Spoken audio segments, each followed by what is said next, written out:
He's like a ghost. No paparazzi, no leaks, just whispers. He disappears from one continent and reappears on another, as if in the blink of an eye.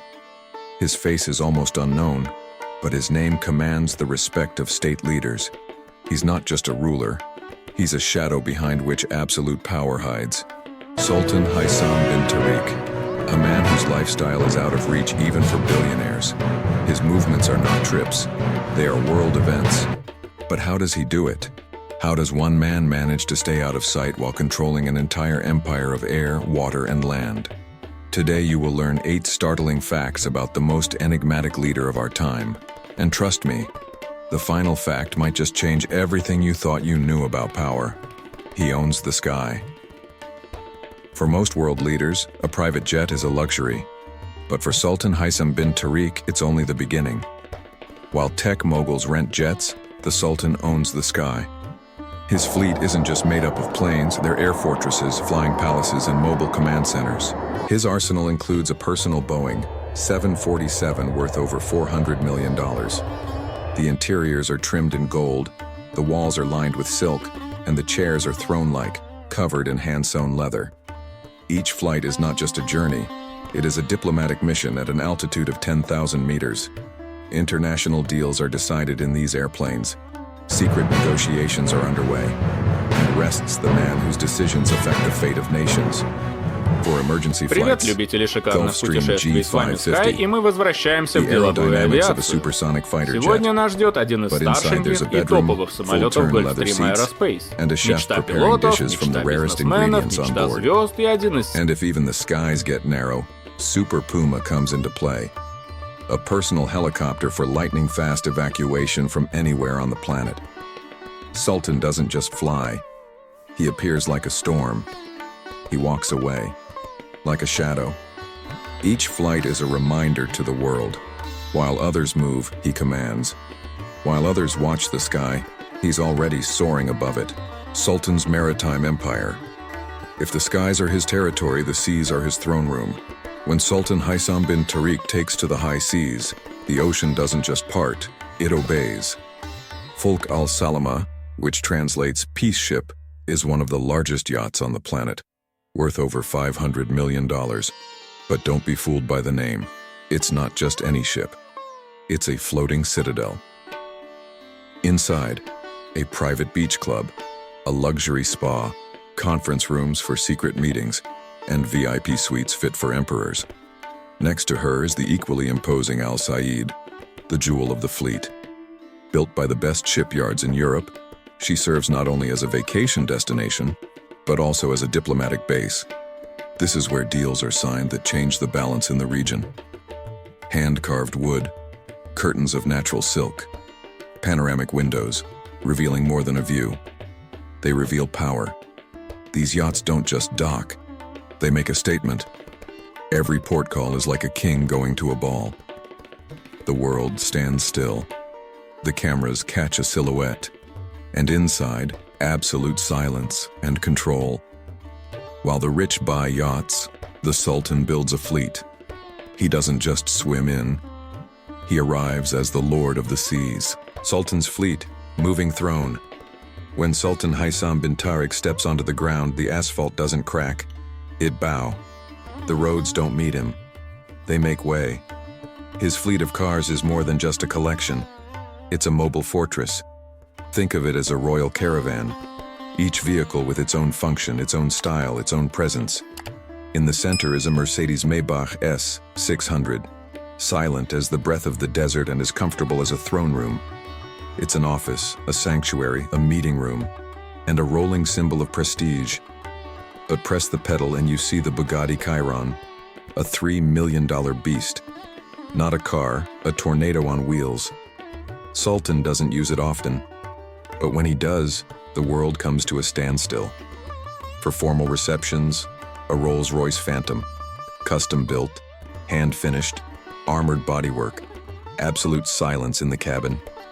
This isn't just a car, it's a temple of power. And when it comes to tradition, legends emerge. Rolls-Royce Silver Shadow, Range Rover Classic. Rare appearances, but each one turns into an event. And when the roads end, Bentley Bentayga territory begins. An all-terrain vehicle that doesn't just conquer the dunes, it rules them. In his garage, cars aren't just for driving. They are symbols of eras, artifacts of status, and the wheels on which the empire itself rides. Travel as a special operation, army on the move. When Sultan Haitham bin Tariq sets out, it's not a trip. It's a state-level operation. Precision like a military campaign. The movement of an empire. Before his plane hits the ground, an elite team is already there. Intelligence, security experts, technical personnel. The area has been scoured. Risks have been eliminated. The route is mapped out to the nearest meter. When it arrives, the world stands still. This isn't a motorcade. It's a mobile fortress. Several armored SUVs, motorcycle escorts, communications vehicles, a medical team, and if necessary, riders on horseback in full ceremonial attire. The guards move with precision, every one of them elite. Every route calculated, even emergency exits are pre-planned. It's not paranoia, it's a show of force. Because every time he arrives, it's a signal. For allies, confidence. For competitors, a reminder. The Sultan is in play. Behind the scenes, billion-dollar deals. Off-the-record visits the press will never see. It's not about moving around. It's about chess moves on the geopolitical board. The Sultan doesn't travel. He deploys, like an army, like a strategy, like an unstoppable force. Empire of palaces, gold, stone, and power. For most, a home is walls and a roof. For Sultan Haitham bin Tariq, it is an empire, carved from stone, adorned with gold, and imbued with the spirit of ages. In the heart of Muscat stands Al-Alam, a palace that looks more like a mirage. Its blue and gold facade glistens under the sun, a symbol of stability in a storm-tossed region. But behind those walls is more than just a residence. It's the nerve center of diplomacy. It hosts monarchs, presidents, and the most influential people on the planet. Guarded by the 16th century Portuguese forts, Marani and Jalali, once fortresses, now guardians of the Sultan's silence. When the Sultan needs peace, he goes to Salalah. There, amidst the green hills and the smell of incense, is hidden Al-Hafa, his personal oasis. In contrast to the grandeur of the capital is the solitude. Gardens, transparent pools, a silence that only those who own time can afford. It's not just luxury. It's a balance between power and soul, between tradition and peace. But the borders of his empire are not on the map. In England, at the heart of aristocracy, stands Hazer House, a 14-acre estate surrounded by deer, a lake, and quiet English dignity. Purchased for $35 million back in the 1980s, it is still the jewel in Oman's international real estate crown. And that's just one. 9 official residences span London and southern England. The value is over $100 million. These aren't just palaces. They're power made tangible. A stone chronicle of a man who doesn't just rule, but remains forever in history. The Sultan's wardrobe, the language of power and tradition. His clothes aren't fashion, they're a message. Every fabric, every stitch, every detail, part of a 1,000-year legacy, woven into the image of a ruler who commands respect. In daily life, he wears the traditional dishdasha, a loose white robe made of the finest cotton and silk. Simple at first glance, yet it carries the pride of an entire nation. Every curve, every stitch is a link between generations. This is proof. He didn't forget where he came from, even when he climbed to the top.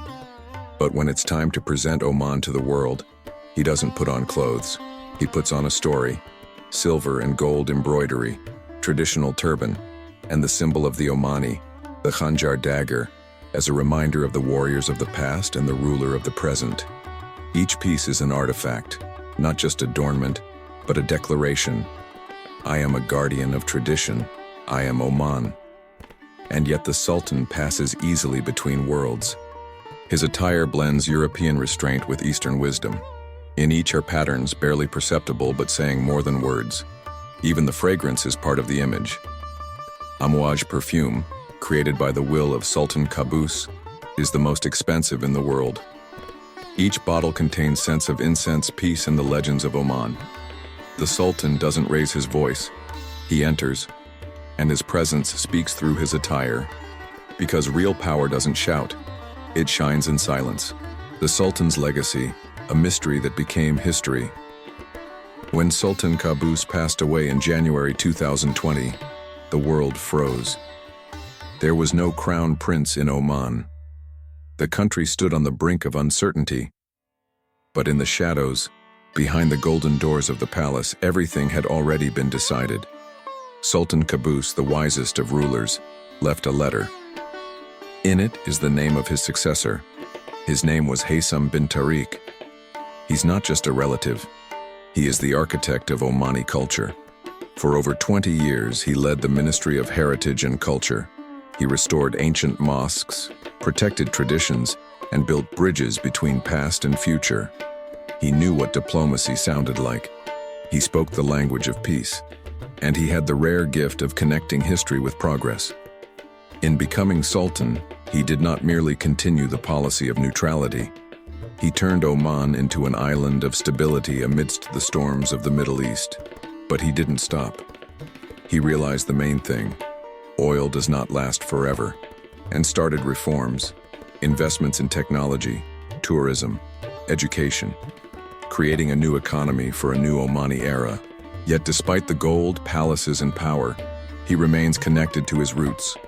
His love is in falconry, in mounted cavalry, in the smell of incense and desert sands.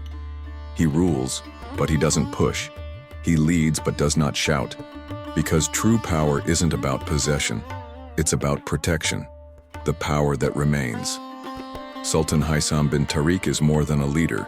He is a man who built an empire without raising his voice. No spectacle, no noise. He doesn't seek glory. He inspires legacy, passing the torch in history, in culture, and in the future of his nation. He doesn't just rule Oman. He is shaping the image of power itself in the 21st century. What do you think about this kind of power? Write in the comments. Power is in silence. If you were inspired by the Sultan's way, don't forget to like the video if you enjoyed it, and subscribe to the channel. More stories about the world's most mysterious figures are on the way. Thanks for watching, and remember, true power isn't about being seen, it's about being unforgettable.